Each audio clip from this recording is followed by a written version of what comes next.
Good morning, dear students.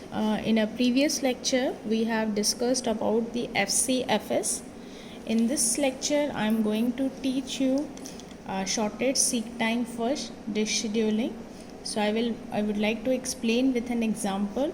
A disk contained 200 tracks, that is a 0 to 199, and request queue contained a track number 82, 173, 43, 140, 24, 16, 190 respectively, and the current position of the read write head is 50. Now we have to calculate the total number of tracks movement by head using the shortest seek time first. Okay, so look here, this is this is a track number 0 to how many tracks are available, 0 to 199. Okay, this is means I have already discussed that we cannot explain with this way. These are the disks and these are the tracks. Okay, so I would like to explain with the straight line, this representing the track numbers. Okay, so in shortest seek time first, basically what we can do in this, our current head position is 50. Okay, the shortest seek time first में basically हम लोग क्या करते हैं, इस current position से जो nearby track है we should move there. Okay, तो 50 के नियर बाय कौन सा ट्रैक आ रहा है, that is the 43. Request Q में देखो ये सारी ट्रैक्स पर अपन की रिक्वेस्ट आएगी, इन रिक्वेस्ट क्यू के अंदर आया. तो 50 के बाद अपन सीधा कहाँ पर जाएंगे, किस ट्रैक पर, 43 पर. ठीक है, 43 से फिर चेक करेंगे उससे नियर कौन सा ट्रैक नंबर है, 24. ठीक है, तो 24 पे मूव करेंगे. फिर 24 के बाद फिर नियर कौन सा ट्रैक है, 16. ठीक है, तो इस तरीके से अपन ने मूव किया. 16 के बाद अब देखो 16 के बाद मतलब 50 से जितनी भी लोअर रिक्वेस्ट आई थी वो सारी अपन ने फुलफ़िल कर दी है इस रिक्वेस्ट क्यू के अकॉर्डिंग. ठीक है, अब 16 के बाद जैसे ही अपन क्रॉस किया, अपन ने जो रेड करंट पोजीशन थी अपन की करंट हेड की 50, इसके नियर बाय फिर कौन सी रिक्वेस्ट है, 82. ठीक है, तो फिर 82 के बाद जाएंगे, इसके बाद 140, देन 170, देन 190. ठीक है, तो in this way we can basically perform the track movement. ठीक है, तो क्वेश्चन में calculate the total number of track movement by head using the shortest seek time first. ठीक है, तो as you already know how we will calculate the total track movements in this way. 50 minus 43 plus then 43 minus 24 plus 24 minus 16 plus 82 minus 16, this is a 16, then 140 minus 82, 170 minus 40 plus 190 minus 70. ठीक है, in this way you can also this way you can calculate, or in a alternate way you can also calculate the total mass. ये देखिए इस direction में है, एक पूरा complete direction 50, that is a 16. 50 minus 16 plus 190 minus, जैसे एक movement का स्टार्टिंग और एंडिंग तक आप चेक करो.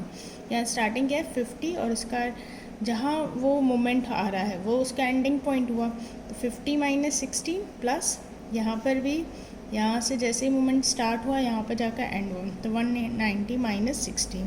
तो in this way you can also calculate the track movement.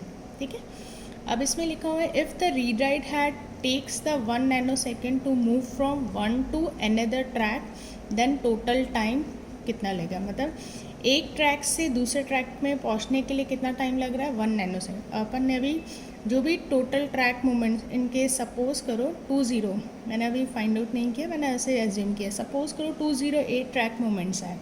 ठीक है, तो टोटल टाइम कितना लगेगा, एक ट्रैक से दूसरे ट्रैक के लिए कितना टाइम लग रहा है, 1 नैनोसेकंड. ठीक है, तो ऐसे अपन के टोटल ट्रैक मूवमेंट्स कितने हैं, 208. तो 208 इंटू 1 नैनो सेकेंड्स कितने आएंगे, 200 नैनो सेकेंड्स लगेंगे. आया समझ में, क्योंकि एक रीड हेड जो मूव कर रहा है एक ट्रैक से उसको 1 नैनो सेकेंड लग रहा है. तो इतने ट्रैक मूवमेंट्स के बाद कितने नैनो सेकेंड्स टाइम लगेंगे, इतने नैनो सेकेंड्स टाइम लगेगा. ठीक है, now what is the advantages of this shortage seek time first. Okay, shortest seek time first, it tries to give the optimal result as if we are comparing to the FCFS, it gives the optimal, मतलब जो सबसे ज़्यादा, क्योंकि अपन का dish scheduling का objective क्या है, to reduce the seek time, कम से कम हैड मूवमेंट होना चाहिए, ठीक है. तो in this shortest seek time scheduling we basically gives the optimal result in a shortest seek time first as compared to the FCFS, and average response time is also better than the FCFS, and seek time is reduced as you compare the FCFS. If you calculate these track movement, you will find the more track movements are there in the FCFS as compared to the shortest seek time first. Now disadvantage, starvation. Starvation means what? Let us take an example.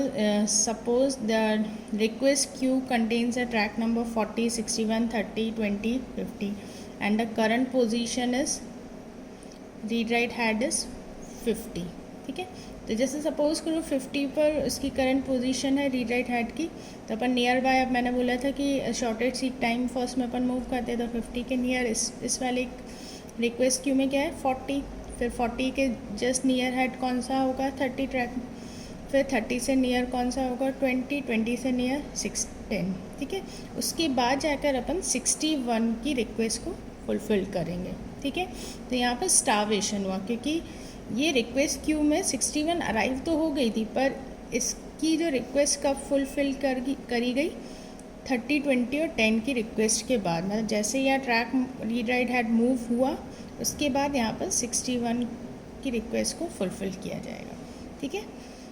And another disadvantage is overhead. Overhead means you have at every stage you have to find who is the nearest to that particular value. जैसे कि 50 के near कौन सी है, nearest 40, 40 के nearest कौन सी है again 30, 30 के nearest कौन सा रिक्वेस्ट आई किस ट्रैक की 20. तो means this is the disadvantage of the shortest seek time first. Okay, तो in this lecture we have basically cover the shortest seek time first scheduling and their advantages and disadvantages. Thank you.